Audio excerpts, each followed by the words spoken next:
Alright, getting ready to, still working on the ball joint plate for the lowered version of the ball joint mod. And basically what I'm doing, I'm getting ready to cut the hole here, okay? So, if you can see it, I've put these pieces of aluminum, there's another one over there, in to hold this up so my hole saw doesn't cut into my vise when I cut through this plate, okay? Using them just like parallels on the mill, they just don't have to be anywhere near that accurate. Now, I've showed this before, and I figured, well, I'll get some close-ups because it's real easy to see on this. Now, I've got a pilot hole in there. Center punch mark would work, maybe not quite as pronounced.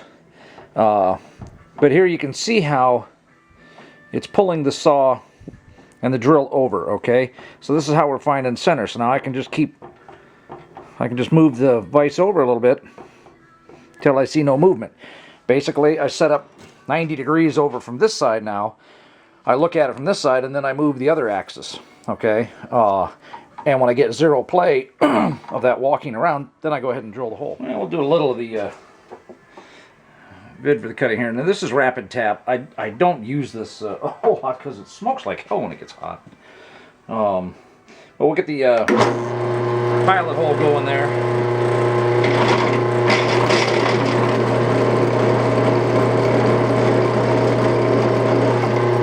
That's through. So I can either use this, this is a water-based coolant. That's not necessarily going to help smooth out the cutting at all, but let's put some rapid tap around there and see what we get.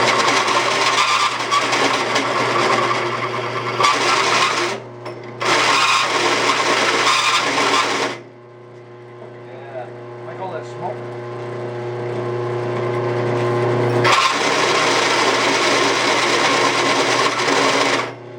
I'm shooting that part of the hole saw there because it has those holes in it. You know, so as instead of shooting down here and it getting blocked here and bouncing off and not getting in the inside, if I shoot there, as it rotates around, a continuous stream will shoot into those holes and cool it from the inside.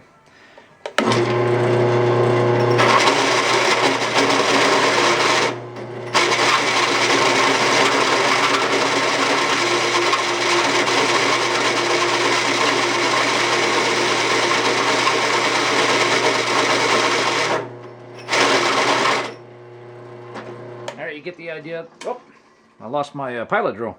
That's because the set screw's not tight enough in there. I just bought it at the flea market and I didn't check it, so I don't even need it now, so I'll just pull it out of there and continue.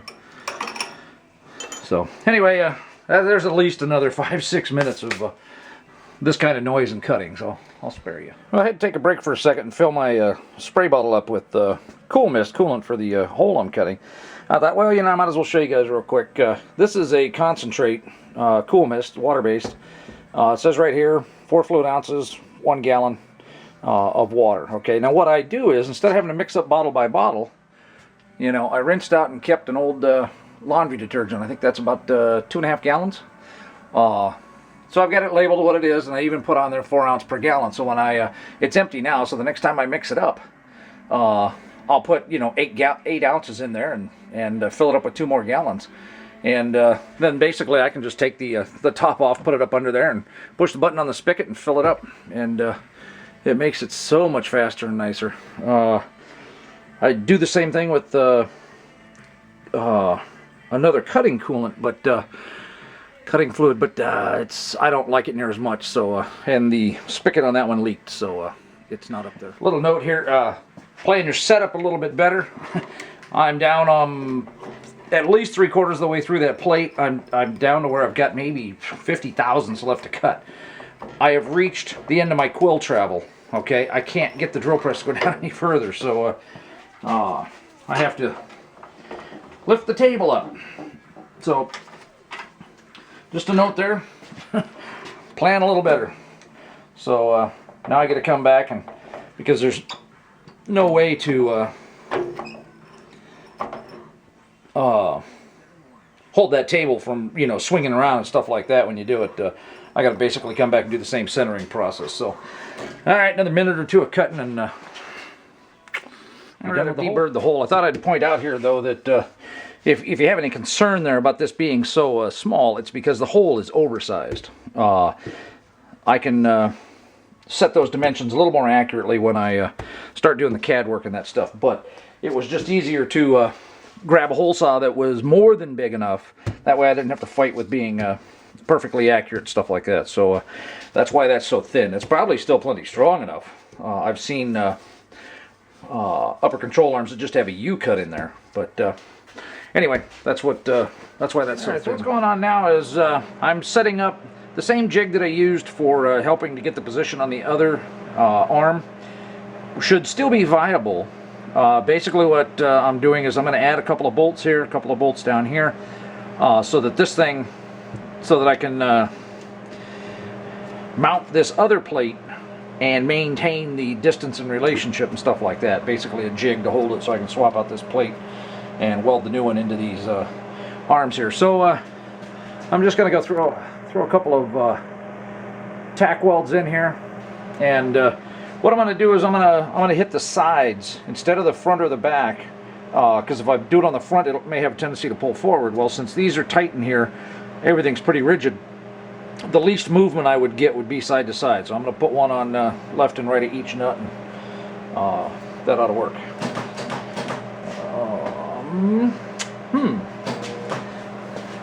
I need wire cutters.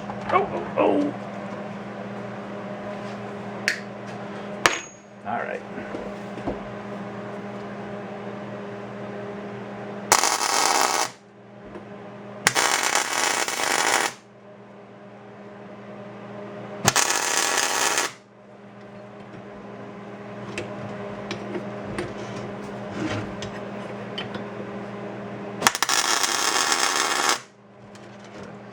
All right.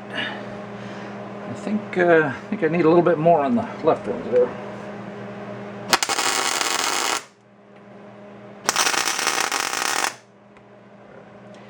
You know, it doesn't have to hold a truck up, but I want it somewhat substantial. So, okay. So then next, what I'm going to do, I need to shorten these bolts a little bit, but basically I'm going to shorten them down so that they'll sit right about there, nice and level, when they're bolted tight here to those holes. Then when I cut this plate out of these arms and pull it out, I can set the other one in, set these pieces on it and that stuff, and then that will hold this plate in relationship to this arm exactly the way this one is, and be good to go. So these days I'll figure out how to add pictures into the video instead of adding video, but anyway, I just basically eyeballed down here for when these were parallel with this, because you know a tiny bit of difference isn't going to make much of a difference, and I can adjust that a little bit with the nut, how much extra there is. Okay, and that's the plan. So basically what I'm going to do is I'm going to cut them off so that from the top of the nut here to the bottom, they're a little bit shorter than 1 3/4 inches. That way I can do the final adjustment with the nut up and down, get it exactly flat where I want it, and because I don't want it to twist the plate. You know, if it's down too low, I don't want it to hold the plate down and have to bind in the slots and that stuff, and vice versa. So I'll set it a hair low. I can always grind a little more off and that stuff, and then once I'm happy with it, I'll tack the bolt to the plate, and I'll also tack the nut to the bolt. And that should give me the jig I need. Tack welds are cooling right now, but ran a few tack welds around here to hold these bolts. Ran a couple more front and back on those just to make them a little bit more sturdy. Now, one thing I did do, like I mentioned when I put this thing together, you know, it looked like this was, they had pulled in a 1/16 of an inch on each side. So keep in mind, this is upside down. That's why there's no tack showing here, because the jig was originally set up for the driver's side. This arm has been test fitted on the passenger side. Okay, so it's upside down, no big deal. It just fit on the plate better and everything like that. But what I did is I moved it to what would be the rear of the vehicle and took up that slop, just because that will help accentuate the caster just a tiny bit more, and it gives me a place to register on. So basically I effectively moved the ball joint plate toward the rear of the car, 1/16 of an inch. As soon as these cool down a little bit, I'll pop the nuts off, cut the the tack welds on the underside here and put the other plate in and see how well it lines up. I'll probably have to, I'm definitely going to have to re-notch these a bit to fit the other plate. Alright, pop the nuts off there. I can flip that over. I can cut those without even taking those off. Now I got to turn this plate upside down too as well. So I'm just going to put these on hand tight for now, just because I'm looking to eyeball it here.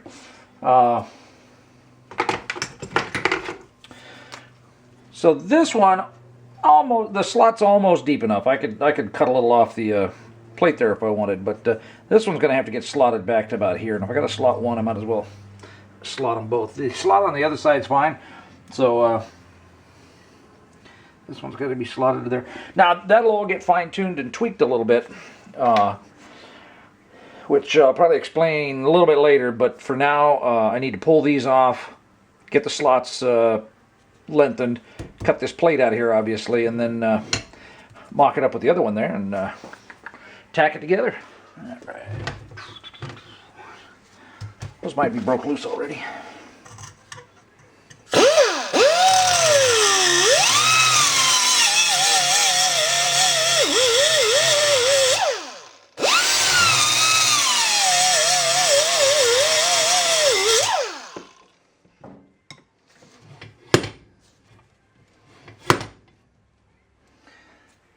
Close.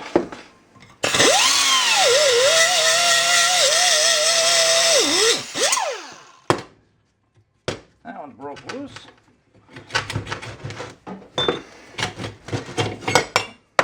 There we go.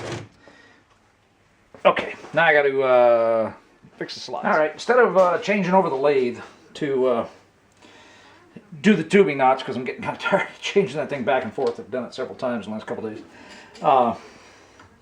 Basically, what I'm going to do here is I'm going to come down here. I'm going to find center real quick on the mill. I'm just going to lightly touch the end mill there to each side of the jaw. Let's make sure the jaw's closed fairly close. This isn't going to be anything precise. It just really doesn't matter. So let's see here. If I remember right, it's half Y. Okay. So then we go back to 0. Now, I haven't referenced the tube yet. Okay. So what I'm going to do here is I'm going to come down, provided I'm not just completely blocking the... And let's loosen the vise up just a hair.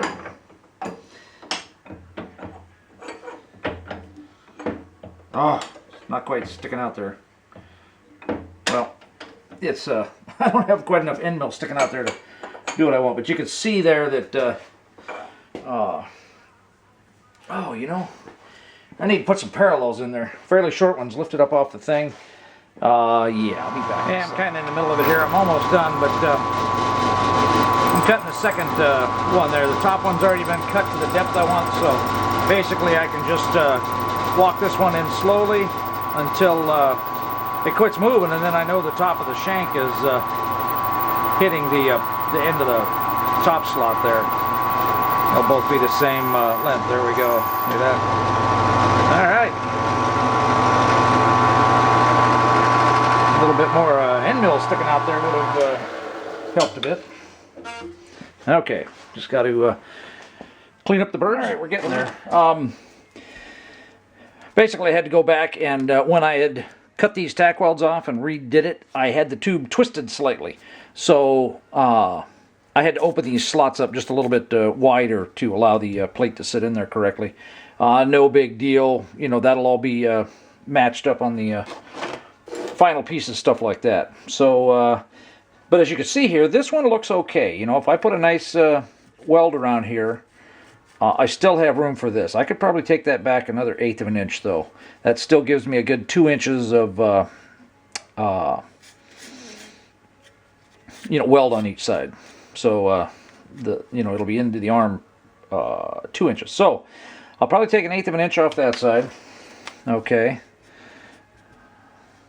but on this side you can see that it's way long. Okay, so what I'm going to do here is I'm going to say that I want 2 inches, you know, from back here. Now this could be made longer to match that one. So if I expect that, now for the prototype it really doesn't matter, but if I say from there, then we go to there, that puts it there. You know, that'll be pretty decent. I'll still have to add a little metal out here on the side, kind of thing, on the plate itself, you know, even when this is cut back. When this one's cut back, that ought to be just about perfect there. So that side's good. This side here, you know, that'll change in the final design. So I'm going to pull these back off, cut those off where I want them there, and call it good. All right, sliced a bit off that, slice the other one off, put it on there. Oops. So let's go ahead and get it bolted back together here and take a look. Something else I had to do too, I got to get under here and tack these nuts. I forgot to do that. And the other thing is that I also noticed too that this plate was at a slight angle, okay, and that's from, you know, the mock-up on the frame jig. You know, when I tacked that together, that ball joint wasn't perfectly parallel to this, okay. So what I did was I just changed the adjustment on these slightly, which they've backed off, not exactly sure why. Okay, so I got to check that a little bit, tinker with this a little bit, and then put some tack welds on there. But I got to pull this plate back off and clean that up a little bit so I don't have to fight with the rust. All right, I think I got it tweaked around to where this may be the last time for hooking it up here. Dingleberry hanging there. Okay, so good.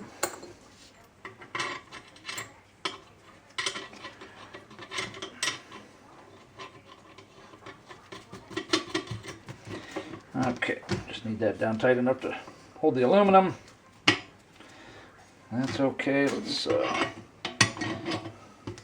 and it's not so much that the tubing here is so tight. It's my my aluminum bushing here. So okay, because I have it opened up for the big side on this side, but then the small side is cut to the smaller diameter. That way it can't twist on there. So okay, that should be tight enough to hold the aluminum.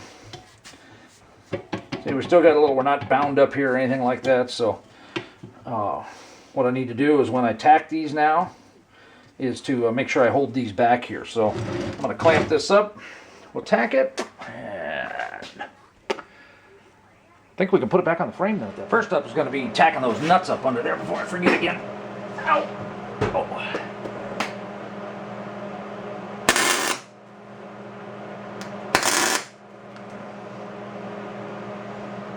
And all the load is on the threads up and down, you know, down basically, so I just need enough tack on there to keep them from being able to spin, so should be good to go.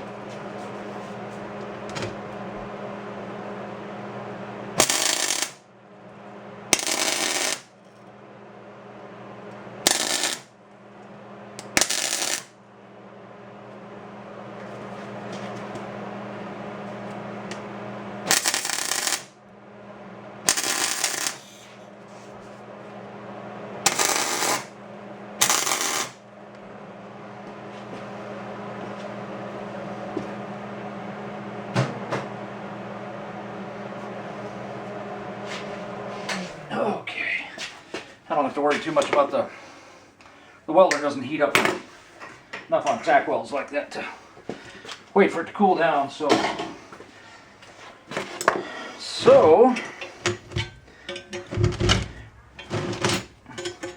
must have been a lot of either I didn't have enough gas flow or must have still been quite a bit of rust in the plate there or whatever, but all that black soot from the welding. But looks like it tightened up or penetrated well enough for a what do you call it? For a good tack weld. So let's see here. Yep. Lift that up. That'll rotate around there. Take that off. There we go. Let's go put it on the frame. So just gonna eyeball it here. As you can see, with these two holes lined up here, because those are the ones we used when we did that, we've got clearance here to be able to still use this jig for the other bracket, or for this version of the control arm. So that's what I was hoping for. So on to the frame. Well, let's go ahead and check the angles and everything. I got it mounted back up. Okay, there's our Alt-0 for that. I want to make sure the spindle is pretty straight there. Got the shock thing in there to...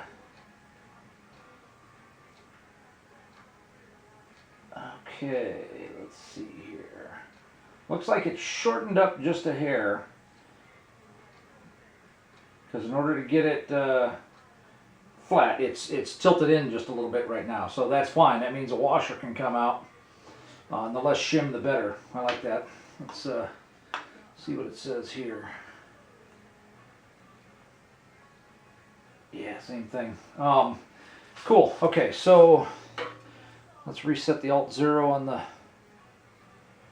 frame horn here. And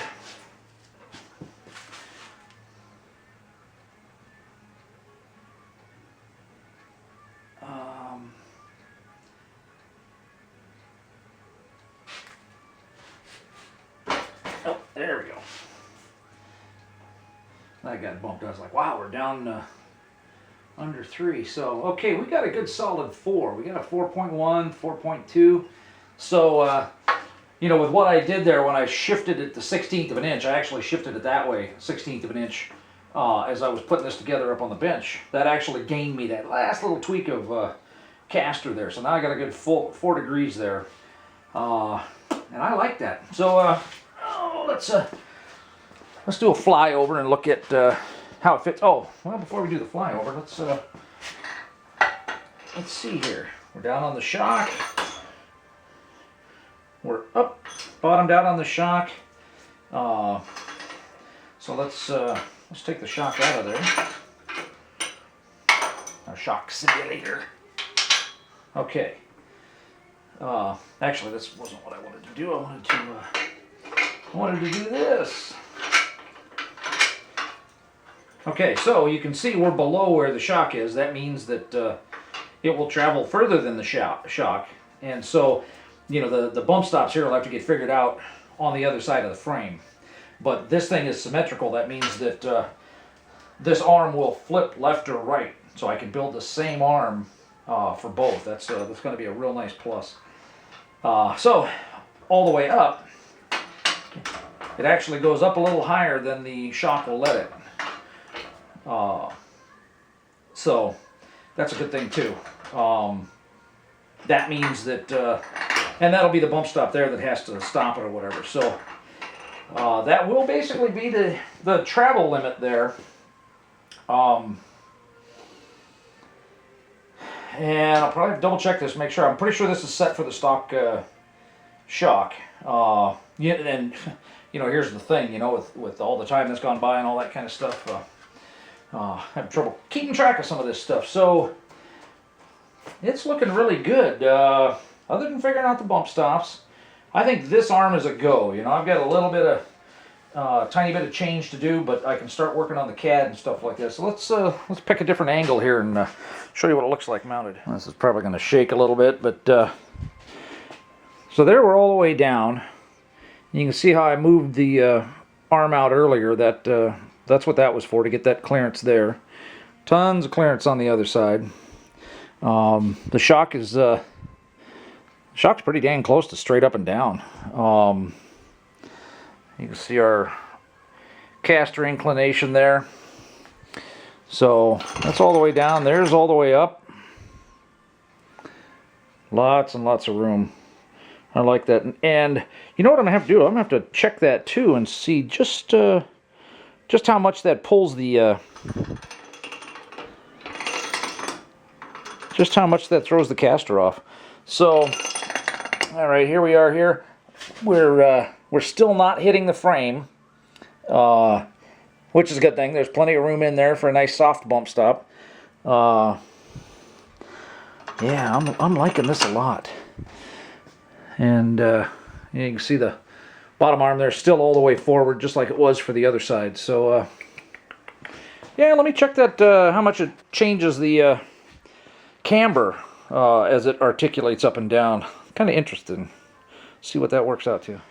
And who knows where it's going to focus at. But you know, originally when I checked it before, and so all the way down, it's still in 0.4. Okay, and that's fine. Like I said, one washer coming out, that'll change it. Let's see if I can hold it up here. Okay, now we're at 3.4,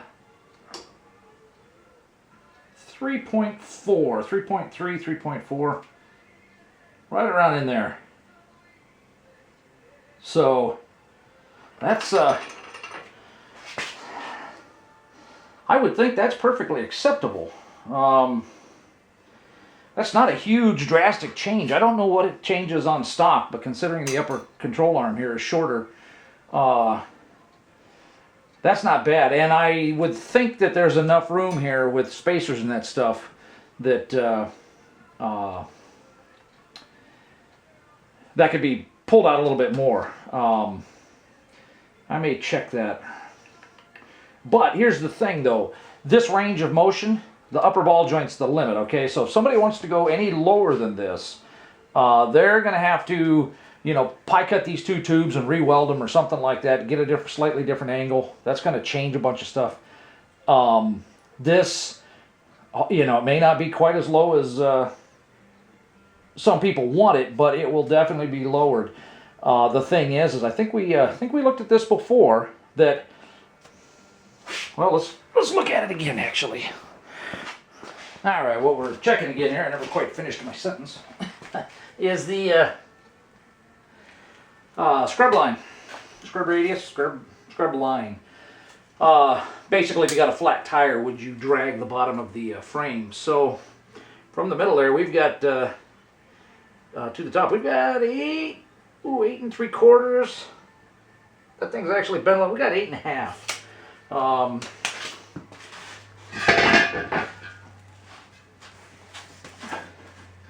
Just holding that centered there, roughly, the right height. Yeah, you'd be dragging the bottom. So you really don't want to go any lower, or you at least want to put bigger wheels on. Because here's the thing: this is a stock spindle. You put a 2-inch drop spindle on here, man, you really ought to be about as low as you care to be. I'm certainly not going to worry about trying to get this set up any lower, because, you know, having the scrub line where it's at is not good, dangerous, that kind of thing. So, you know, I'm selling these to people who are putting them on show trucks and not moving them. That's my story, and I'm sticking to it. So this will at least get it down nice and low.